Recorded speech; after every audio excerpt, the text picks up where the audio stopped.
about it day and night. I feel like a king, oh yeah. And baby, can't help but stare. Such a rush, baby. Oh, when you touch me, baby. Such a rush, baby. When you love me, baby. Ladies and gentlemen, guys and dolls, cats and chicks, this is Johnny the Capo. This is Viva ENT. We're live on the radio in Seattle. And let me tell you, we got a great show today featuring the songs of 1988. We're going to go from the number one right on up. And I have the fortune to have two co-hosts today. Of course, we have Marlena D in with us today. Say hi to Seattle, Marlena. Hello, Seattle. And, of course, Devin the Dude, my regular co-host. Devin the DJ Dude. Devin the DJ Dude, my man. Oh, he got his own song now. Love it. I love it, too. And, of course, the greatest producer in all of the world. Hey, Mr. it's Eric. CC Rider. Keep me satisfied, baby. All right. Close enough for rock and roll. Good times. Good times. We'll do it live. Yeah, that was good. We just did. Well, and nevertheless, it's a beautiful day here in Seattle. Look, we're on the 5th floor, looking out at the skyline of the city of Seattle, Space Needle, all that stuff, all the great skyscrapers there. And today our topic is the music year 1988. Isn't that great? We're featuring 1988. You know, there was a lot of rock stuff. Rock stuff came out in '88, right? It was like, Oh, yeah. It was Yeah. resurgence. Yeah, Disco was dead by then. you're right. And Long dead. I wish. But there was still some big dance tracks. Right. That we'll definitely Right, talk right, about. Yeah, for sure. And now, let's don't forget the group, Viva ENT Talk Radio, Rock, Pop, and Soul. Join it today, yeah. There's 1,066 members we're trying to get to 1,006. We're heading to 1,100, man. next week, maybe. And of course, we have what's your YouTube channel, Devin? Oh, you want to check out Viva ENT Studios on YouTube and Devin Creisler Studios. It's where I post all my band footage. And in fact, after this show, I'm going to go to the Fully Realized at Tim's Tavern. They're doing a show tonight. Tomorrow, Comfort Food's playing at the Lux. Love it. And then the Warning Black Sabbath Experience is playing Saturday at the Plaid Pig in Tacoma. So I have 3 shows back to back. Man, I'm telling you, you're busier than I'm not going to say, but you're busy. And it was great DJing my friend's wedding. Congratulations to Chris and Mara getting married on a Saturday. And, Oh, great. and running live audio is fun.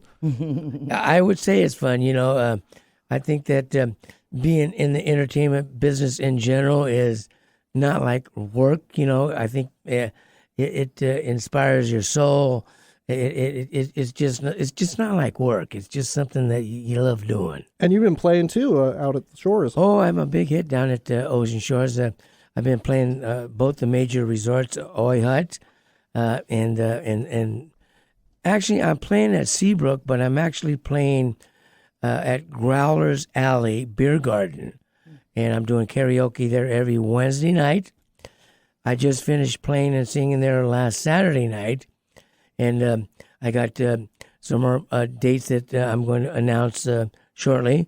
And of course, I'm going to be at Oi Hut June, the last Saturday of July, August 14th, and September the 5th, which I think is the Saturday before Memorial Day. Awesome. Taking over the shores. And I'm taking over the shores there, Marlena, for sure. Nice, so anyway, nice. Any more plugs we got going here? Well, I was wondering, because I've seen your archives, and are you, I was wondering, Marlena, a bigger Elvis fan or a Beatles fan? Oh, she's going to be careful on that one. I'm going with Elvis. All right. I am a huge Beatles fan, and that's only because my mother was a Beatles fan. And they're an amazing group. As I am. Mm-hmm. You know, I don't know why. And I've said this for years and years, and I've had guys on the show here. I've had Brad Buckles used to come in here all the time, the guy that produces the Tacoma Wedding Expo. He's a Beatles fan. Doesn't even acknowledge Elvis that much, but I don't know why you can't be a fan of Elvis, the first greatest rock legend of all time, and the Beatles, the first great rock band of all time. Why can't you be? You can be a fan of a lot of different things. You can't compare them. It's like apple juice and applesauce and orange juice, or cats and smartphones. I mean, you can't live without them. I mean, and that's not to say, I can't imagine a life to say without. that my music catalog does not span over many genres and many decades. Likewise, You know, I'm the same. My mother played folk guitar when I was a child, so I grew up listening to Arlo Guthrie. Cool. You know, my music roots go back a little bit of country, a little bit of rock and roll, and everything in between. Likewise. Oh, my mom plays French songs too. Sweet. And actually, 1988 was a big year for my life because that's when my parents got married. So Oh my gosh. that's Oh my gosh. led to 88's great. it is. So Are you ready to jump in? I'm ready to jump in, but first of all, 88, you weren't born yet, correct? Not till 95. Eric, I was a kid. he was a kid. I'm not. I won't Yes. ask. I won't ask the lady. That's okay. I was But born in 79. '88, I'm in Vegas. I'm playing all the lounges. I'm working in the casinos. I'm alive and well. And 88 was a great year. So let's start the show. Well, number one is Faith by George Michael. Okay, Yeah. I got some feedback. Go ahead. Go. Yeah, I remember very clearly when this hit. Me too. George Michael went solo. Right. His first solo album, also entitled Faith, and this title track was a massive hit. And the Yes. video was all over MTV and Yes. every video outlet at the time, and had a very dramatic organ build-up, and then the guitar hits. The acoustic guitar hit. Yep. Yeah. And him shaking his butt in a leather jacket. He had completely revised his image from his Wham days. And he was like, hey, world, I'm back. Here I am. This is me now. And it worked. It worked. I'm a big fan. I thought the song was great. I got nothing but good things to say about the song. George Michael. What a song! Amazing artist. What I liked about it was his performance with the acoustic guitar and just getting up there and himself doing the show. And it's number one in the U.S., Canada, and Australia. Oh yeah, big hit, smash hit. What say you, Marlena? Oh yeah, I love George Michael. This Yeah. definitely was his year. Yeah, definitely. And of course, this song became a hit again in the 90s when the metal group, the rap metal group, Limp Bizkit covered it yeah. and did kind of a sarcastic version of it, if you will. But it was still a massive hit for them. Yeah. What a voice. Great voice. It's number 322 of the Songs of the Century list.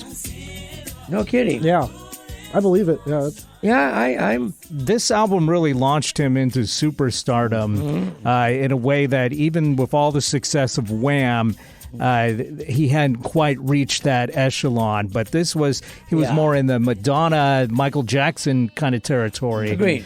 And then he kind of looked around and said, I'm not particularly happy in this echelon, to be honest. So he released his next album after that. He didn't even appear in the videos anymore. Freedom, all that stuff, Listen Without Prejudice. He had these big pop hits and then kind of stripped things back and kind of pulled himself out of the public eye in a way and was willingly accepting his not having, quite as much success as he did with Faith. But this was him at his peak superstardom. Now that you say that, I remember a story about him going back and forth with his record company and his producers about that. They weren't really happy about him not doing that he was doing that. Yeah, it would have been interesting if he had kept striving for bigger and bigger success. How big he could have been, but he's an artist that said, I'd rather just be true to myself artistically than continue trying to sell huge arenas and sell a gazillion records. But you got to respect that. You got to respect that. I do respect that, but by the same token, I get the other side too. It probably wasn't really instrumental in making his career more than it was, and of course we all know that he declined over the years. But I get it. Prince was kind of like that too in some way. I think sometimes the limelight affects different people differently too. Yeah. They don't expect that when they break out that's what's going to happen. Sometimes you don't want to be the biggest star in the world. Right. Sometimes you just want to make music because you love music. I don't think I'd mind that bad. And you never expect Alvin the Chipmunks to cover that song either. Right. But they did. Yeah, they did. They've done just about every song, haven't they? Yeah. Well, number 2 is "Need You Tonight" by INXS. In Excess. Yeah. In Excess. In Excess. Australian group. Yeah. Off their album Kick. Big hit. Kick, yeah. They've been bubbling under for years. Some smaller hits, but when Kick came out, they were like a U2 level band. INXS is very relevant. 21st century's yesterday. Getting there. You can care all you want. Very big hit. The ladies loved it. The guys loved it because they would get, you go into a discotheque and you walk up and ask gals to dance, and a lot of times they would say no, but if you went up and asked them on that song, they danced. I mean, that's just the way it was back in those days. Oh yeah, without a doubt. This was played, on in every dance club that there was. Huge. Every school dance, I remember this one did a ton of play, for sure. I remember dancing to that in the brewery in Las Vegas, and the biggest discotheque in Vegas at the time, because casinos didn't have discotheques, so the brewery was the discotheque in Vegas, and you'd walk around and ask girls to dance. You want to dance? No. But this song's on. And we were just talking about Deviate earlier. I remember dancing to this at Deviate. Shout out to Deviate in Seattle. I remember Deviate. Yeah. And they had an early digital signage and video walls, and they play this song probably over and over at the video. Big hit there. State-of-the-art graphics. Yep. Kind of animated. Lead singer was like us. Oh, definitely. Michael Hutchinson's. Yeah, he was very charismatic and He absolutely was. A very handsome dude. Carried the show. Absolutely. And, they started in 1977 in Sydney as the Ferris Brothers because it featured 3 brothers with the last name Ferris, Andrew, John, and Tim, and also Gary Beers. His middle name is Gary. His first name is Gary. Wow. Which was already funny enough, but then his last name is Beers, so that's good. But Gary Beer. Yeah, Michael Hutchins, the lead singer, and one of the few bands going in the 80s that had a saxophone player as a full-time member. Which I like. I've got to let you know. I've got to let you know. So slide over here and give. And a very sexy song, I might add. I've got to let you know. I mean, the women love that song, I love it too. I love it myself. And this next one is really great too. The third song of the year is "Got My Mind Set on You," George Harrison. Number 3? Yeah. You gotta be kidding. And it was a big song because he got put in the Hall of Fame. He was the only one actively on the charts when the Beatles got put in the Hall of Fame. That is a great statistic, and I didn't know that. And I am amazed that song made number 3. Not that it's not a great song, but that just goes to, George didn't get the attention that the other guys did. He's one of my favorites, though. Well, I just literally found out on Memorial Day that he sang this song. Really? Yeah. Well, wow. I'll say something about George. He was definitely a talent. And part of the Traveling Wilburys this year, too. Oh, yeah. Yeah. Well, what's interesting about this track is not written by George Harrison, originally written and composed by Rudy Clark, recorded by James Ray in '62. And, of course, George Harrison brought it back. And, we talked a little bit about Weird Al's Even Worse album on the last show that featured, satires of two of the big hits of '87. Well, he did a satire of this song called This Song Is Just 6 Words Long, which was on that same album. Yes, it was.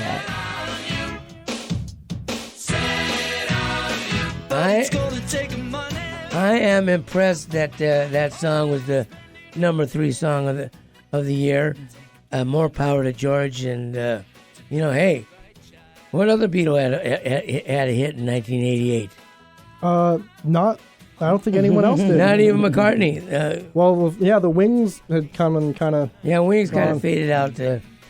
Even though it was kind of a quiet period for the other Beatles. I think it was a good thing that George Harrison did that thing with the Wilbury thing, and I think so. I was going to say, I think this album Cloud 9, which was produced by Jeff Lynne and featured Jeff Lynne on bass and keyboard player. For folks that don't know Jeff Lynne, he was the mastermind behind Electric Light Orchestra. He, with his involvement with this album, was, that's two of the Traveling Wilburys right there, George Harrison and Jeff Lynne. And then they brought in, Roy Orbison and Tom Petty. And Bob Dylan, of course. Bob Dylan, of course, yeah. That just for a jam session. And then they ended up, really getting along and, doing the whole project, which was pretty awesome.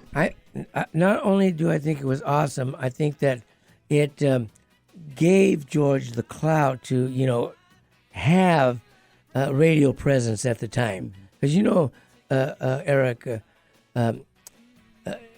that radio presence is not something guaranteed. No, it's absolutely very elusive, especially when you're, 20 years into your career, you know?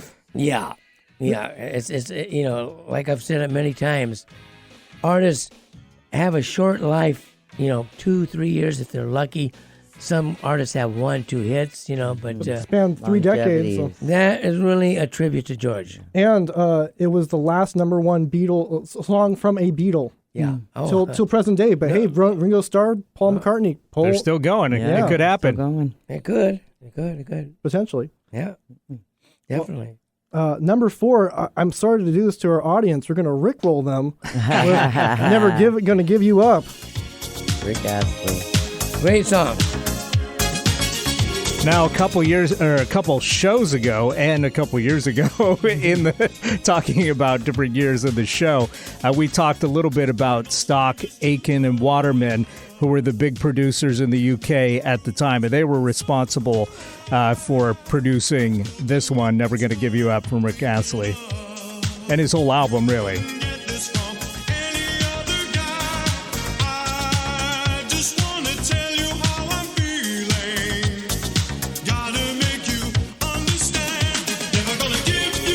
Big hit, big karaoke song.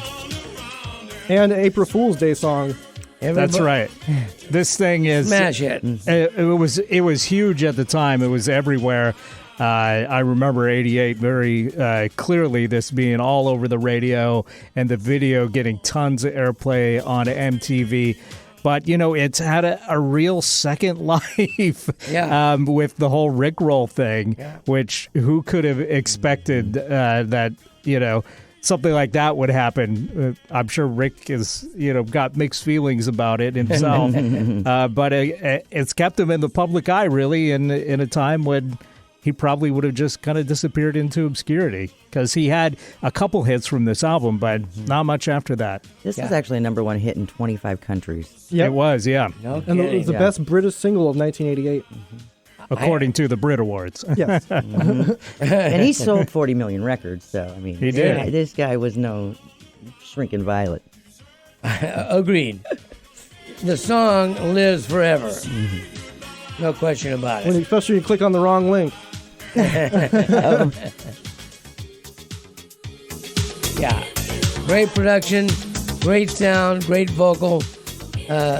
When I host karaoke, everybody comes up and sings that song. Yeah, for some reason. Yeah, I think a lot of people might have thought that he was a black guy because he had such a soulful voice. Mm-hmm. Yeah, but a white young English guy that just knew how to belt it out. He did, no question about it. 961 million views on his video on YouTube. Oh my gosh! Wow, He'll probably reach 1 billion by the end of the year. Nice. I bet.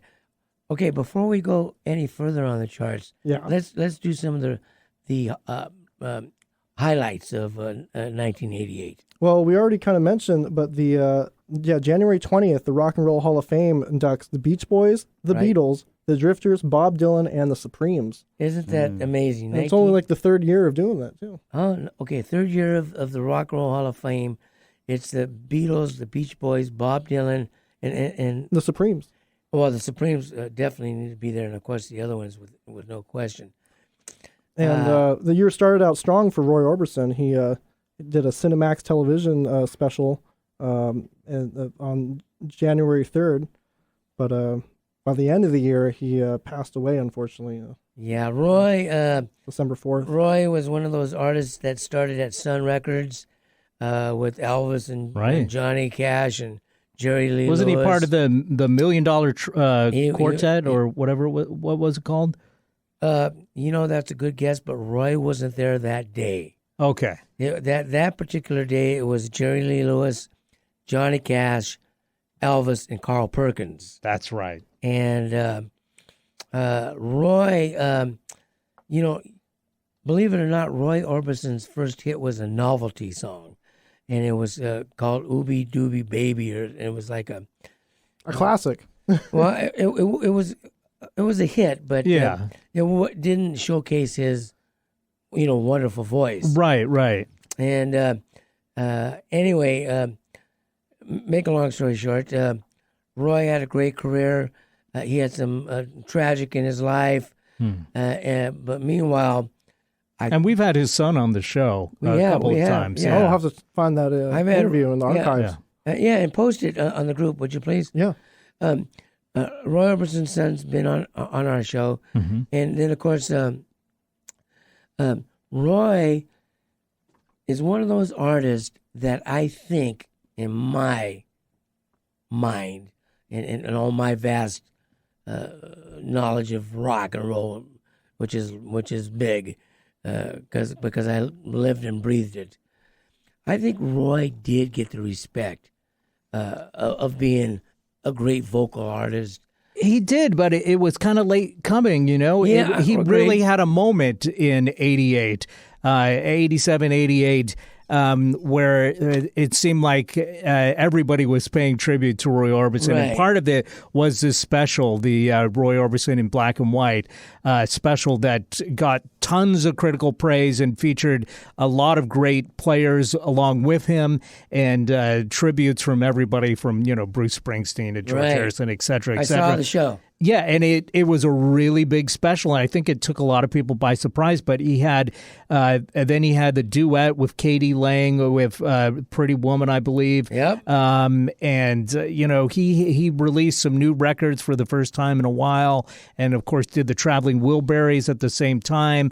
So he really had introduced himself to a whole new artist, a lot of young people. I feel like that was the first time he was on my radar as a kid, even though I knew those songs like Pretty Woman and, some of his other classics from oldies radio. I didn't necessarily put it together. Oh, that's Roy Orbison.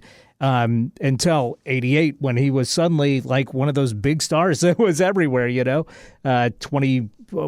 probably 30 years into his career at that point. And he really introduced rockabilly to mainstream, too. Yeah, he helped with that for sure. Yeah.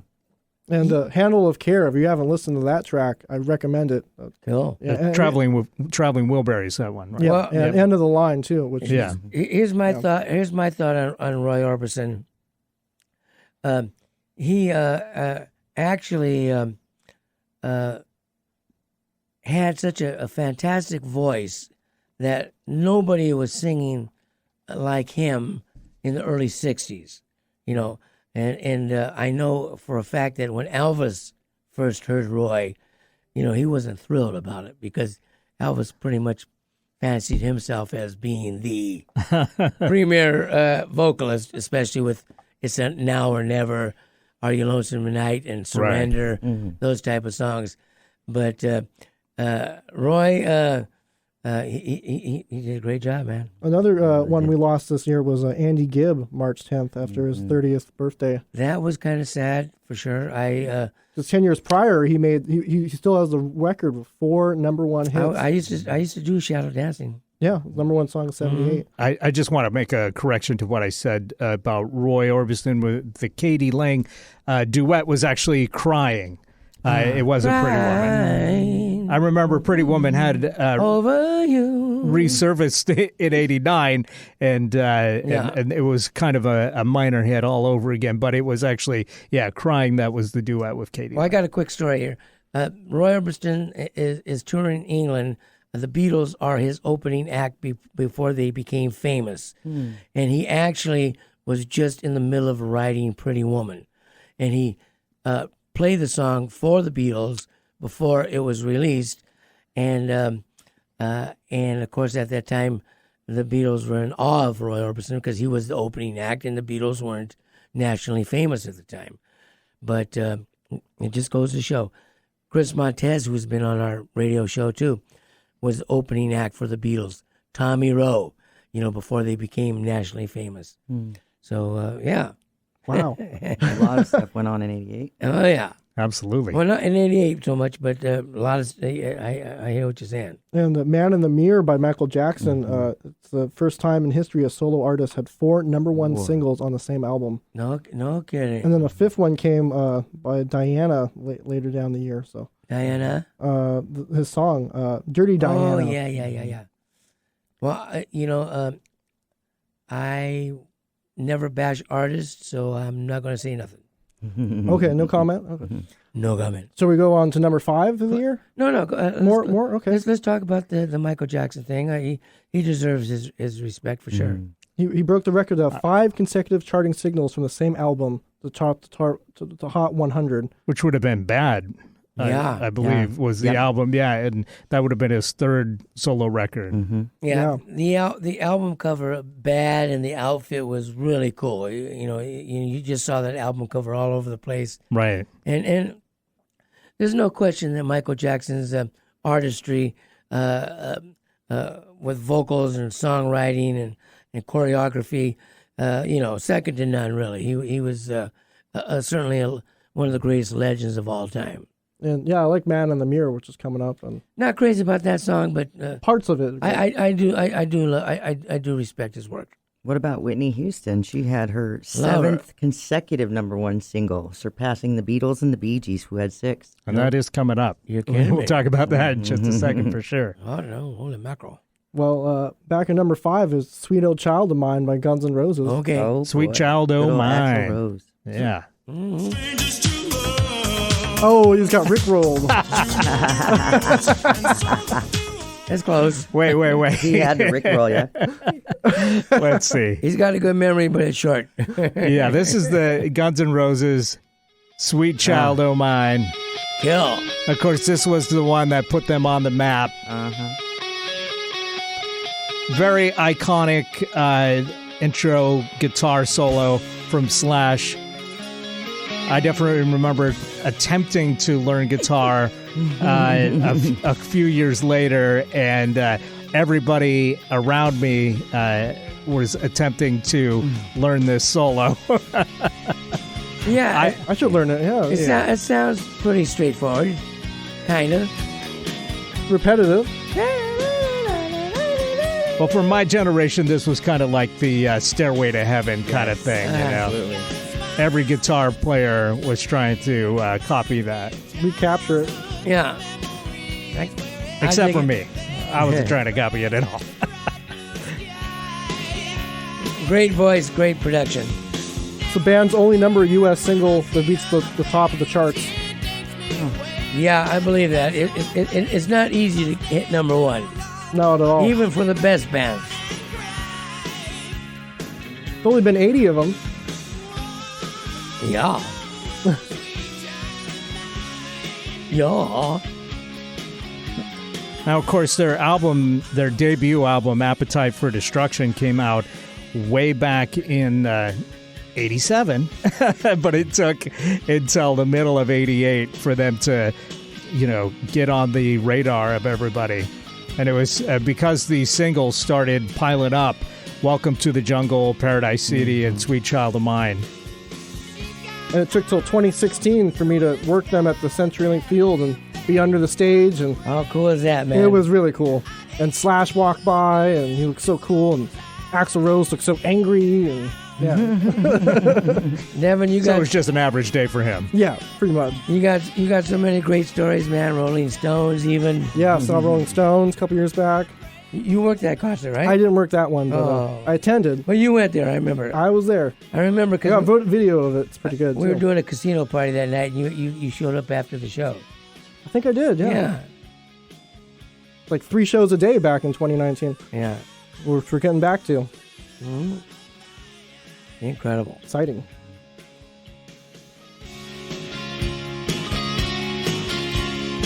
Well, goes without saying, the impact that Guns N' Roses had on rock and roll. Absolutely.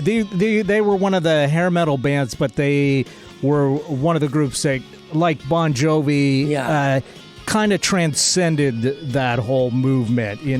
They seemed almost apart from the hair metal thing, even though they were part of that initial explosion of hair metal groups from the 80s from Los Angeles. They kind of set themselves apart from that. Yeah, I hate to say it, but I really miss that sound. I miss the rock sound. Totally. What's next, Handsome? Well, number was it 7 or we're up to 6 is Whitney Houston. Ooh, and my girl. So emotional. So emotional. Yeah. Yeah, I love Whitney.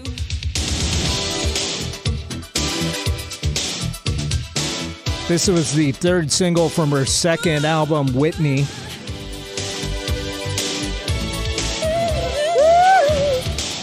Released in October of 87.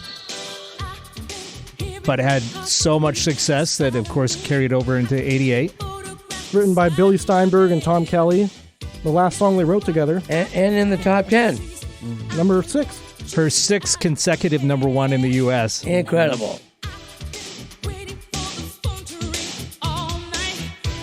And also the 6th best charting song of 1988. So yeah. Some synergy there. Yeah. She, one of a kind artist.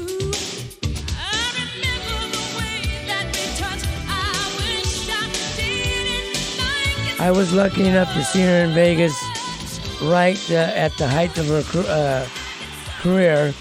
And, I'm a big fan. I remember seeing her on TV, on the Merv Griffin show, on her debut on national TV. Her mother was one of the backup singers for Elvis Presley, Sissy Houston.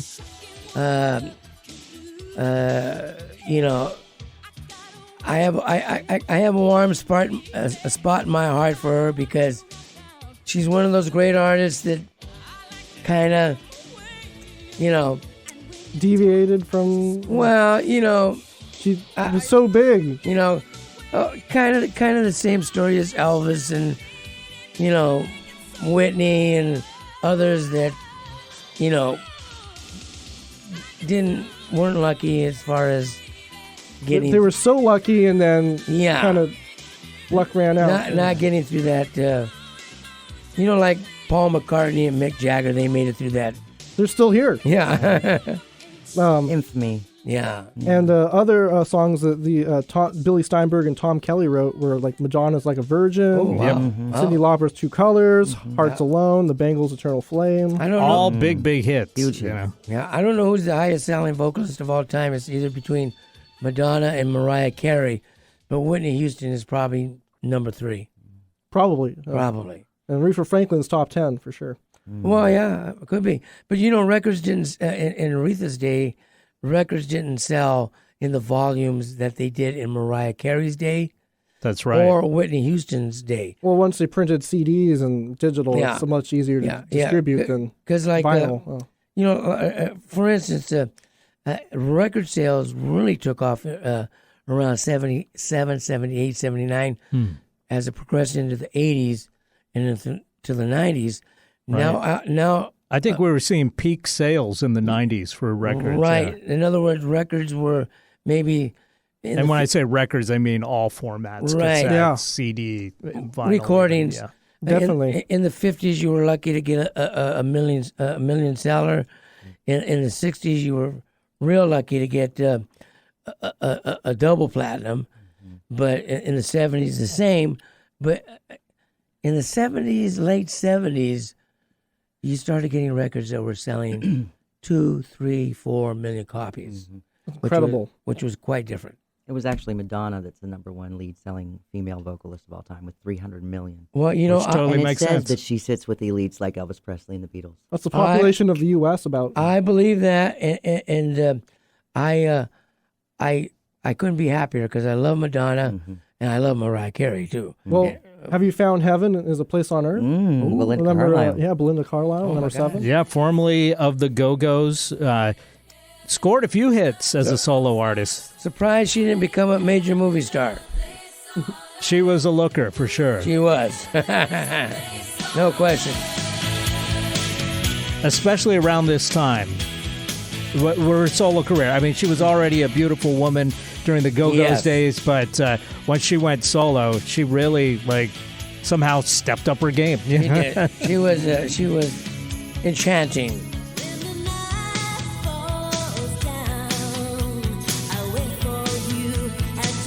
And we're about due for a break, so why don't we do that, and we'll come back with more Viva of the top ENT. hits That's of right. 1988, right here on Viva ENT. You got Stay the tuned. Viva ENT crew here going. You pull me close, now it's time to move. And we're spinning with the stars above. You found us. Maybe you've been guided to listen. Alternative Talk 1150.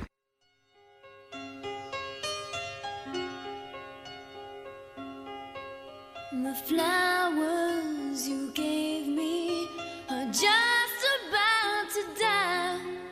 When I think about what could have been, makes me want to cry.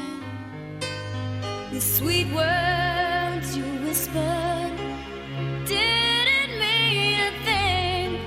I guess our song is over as we begin to sing.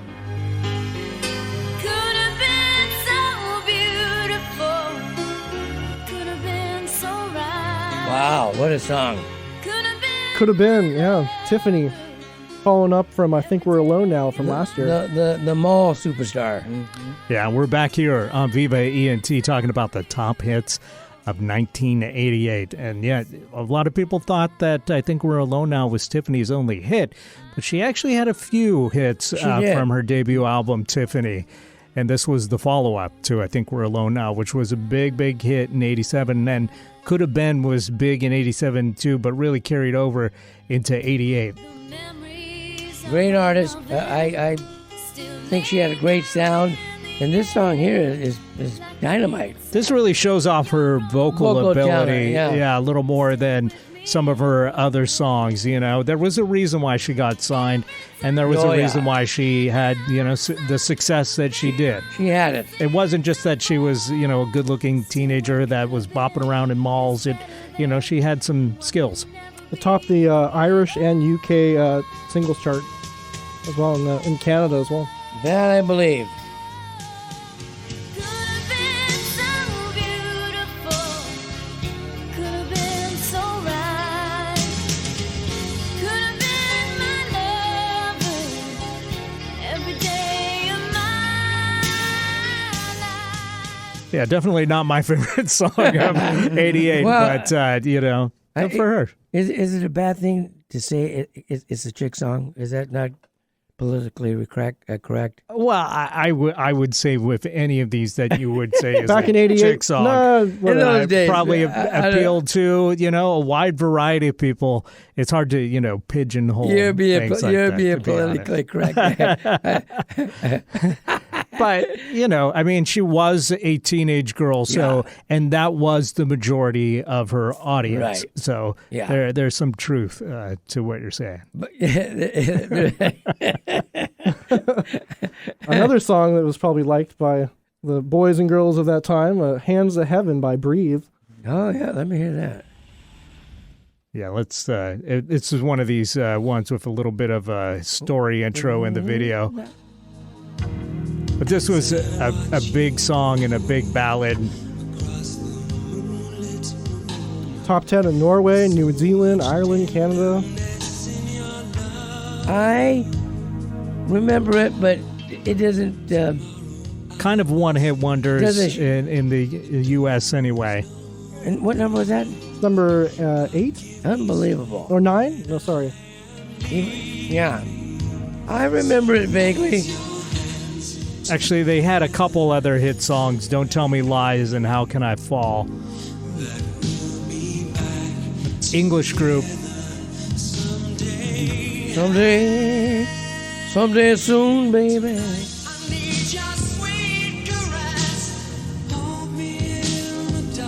Yeah, I vaguely remember that song.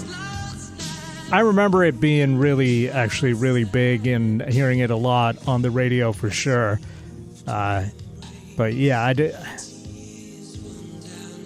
Yeah. Once their moment in the sun was over, Ah. there wasn't a ton of people clamoring, I think, for more Breathe. What about you, Marlena? You remember that song? I do remember the song. And what was the impact on you?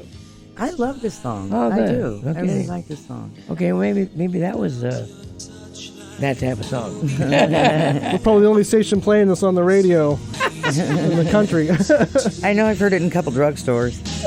Yeah, no, this still actually gets quite a lot of airplay on Yeah. adult contemporary stations for sure. Cool. Well, I know we're getting close on the time. What about? Yeah, we've got about 6-7 minutes here. Okay. left in the show. Let's go to the next one. Well, we better roll with it. The Steve Winwood. Great song. Yeah, Yeah. 10. And for Steve Winwood to have a hit in 1988, that's pretty cool. right. What a voice. Almost sounds like Rick Ashley there, don't he? Yeah.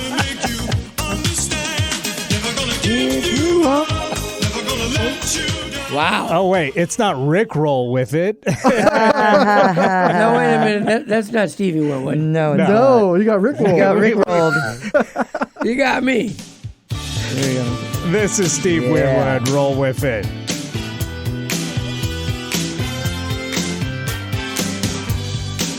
That was funny. Much better song here. Oh, yeah. Now, I love the guy's voice. Yeah, I remember this. Of course, Steve Winwood got a start in the Spencer Davis Group. Right. Also sang with Traffic and Blind Faith, all in the Great. 60s and 70s. Great artist. And he lasted to the 94. He was in the second, there's the Woodstock, and he played. Yeah. Wow, Yeah. Great artist. And that voice, he got a soulful voice. And this was a great hit for him. He had a little comeback in 88-ish. Yeah, absolutely. Kind of along the lines of Roy Orbison and the guys in the Traveling Wilburys. This was a legacy artist that With just the baby. managed to have a moment in the sun in the late 80s, which was pretty cool. Well, Very cool. 1988, the second summer of love. So Okay. Yeah. I'll go for that. Yeah, that's a solid song, man. that's 4 weeks on the number one Billboard for the top 100. So topped the adult contemporary chart for 2 weeks. And Yeah. Last number one hit song on Casey Kasem's 18-year run as the host. Top 40. Okay. Yeah, I must have listened to that show every week. I loved Casey Kasem. Oh, who doesn't? Yeah, I think who's Casey. Uh-oh. I Casey better go research Casey it. Casey Kasem. He was an amazing He's radio ne- voice. See, Devin's never heard of Casey Kasem. Oh my goodness. We got him with that one. I'm seeing. I gotta go Is it study the- now. Who's doing the show now? It's that guy from the big star that's is continued his the top 40 every week. It's the guy that's on one of those popular vocal shows. He's a big star. It's killing me. I can't think of it. There's so many. Oh, he's the music shows. co-host on with the Cali in the morning. Yeah, I mean, American Top 40s definitely had several hosts, but Casey Kasem, the first and probably most famous, but I think it's Ryan Seacrest. Ryan these days. Seacrest. That's what That's I'm going doing for. it, yeah. You know what? They should teach music appreciation in schools. They should. Yeah. And have and instruments as well. I could be the professor. Now, Casey Kasem just had that voice. He you did. knew who he was when he spoke. Yeah, he had that great warmth to his voice. and I'll tell you how Devin would know Casey Kasem. He was the voice of Shaggy on the Scooby-Doo cartoons. Oh well, yeah. Okay. Everybody knows Scooby-Doo, right? Right, I didn't know that. Especially the dude here. Especially the dude. Casey Kasem has the voice like Eric. He's got the great, deep, nice, great radio voice, Inviting. which I don't have. but Casey Kasem, that's a good analogy. Had a great voice, and I used to I think he used to come on Saturday mornings, like at 10 o'clock in the morning or something, and I used to listen to the top 40 every week because I was into that. This is number 11. One more try, George Michael. We will definitely get to that. I just, since we're Okay. talking about Casey Kasem, wanted to talk a little bit, Hit it. play a little bit of Casey if I could. Casey Kasem. There you go. This is from 86. Hello again, everybody. Welcome to America's Top 10. Last week, Heart went to number 1 for the very first time with These Dreams. Do they have the heart to hold out for a second week? Let's find out. Debuting at number 10 is a band whose lead singer has a musical connection with the lead singer of Heart. Mike Reno is the lead singer of the group called Loverboy. I love the And reason- Ann I love the Wilson is stories. Heart's lead singer. 2 years ago, they had a top 10 hit together called Almost Paradise. Well, this week, Ann Wilson is in the top 10 with These Dreams, and Mike Reno is at number 10 with This Could Be the Night. Here's Loverboy. There's another 1,000 hours of YouTube I need to go watch. There you go. What a radio What a voice. legend. Yeah, a legend, no question about it. Now, George Michael, one more try from his Faith album. Big hit. George was on fire, man. He was, Yes. yeah. There was Father Figure, Monkey, and of course Faith were all big hits from. I thought the Faith thing was kind of a rockabilly type thing. In a way. It kind of was, but then he had the big ballads like Father Figure and One More Try from the same album. Oh, yeah. And Monkey was more a straight up dancey, funky kind of thing.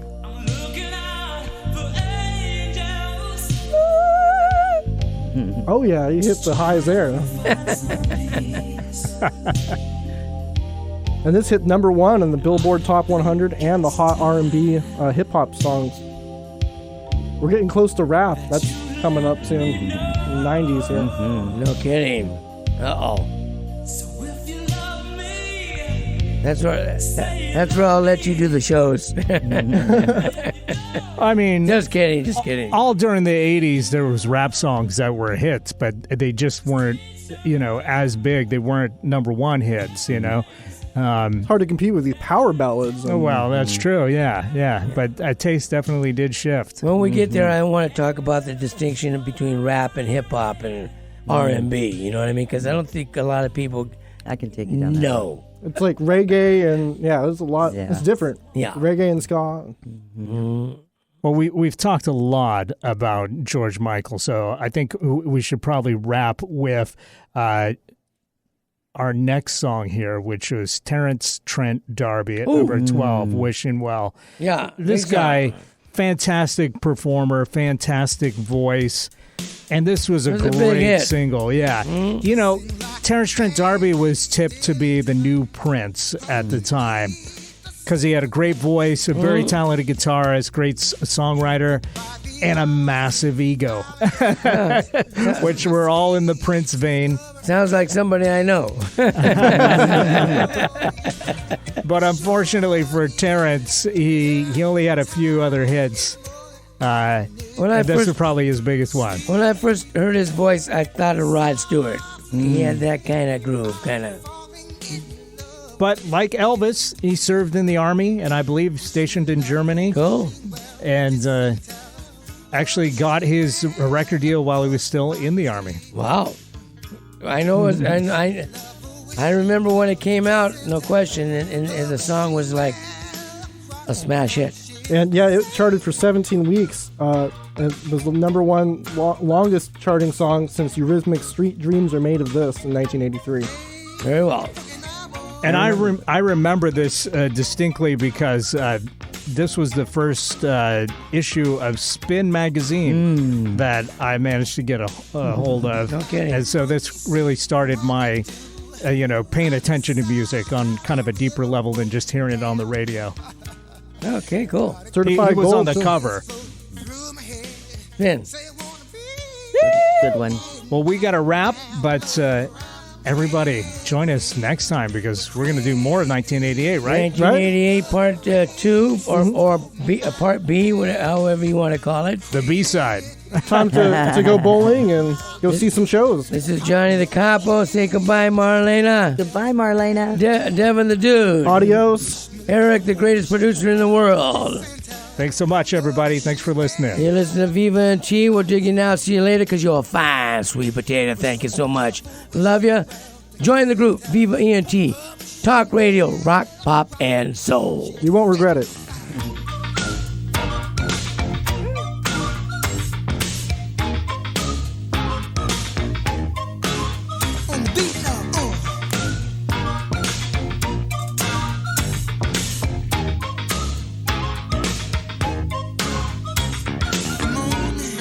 Wish me love, wishing well, to kiss and tell her wishing well, a butterfly tears. Come on, and wish me love.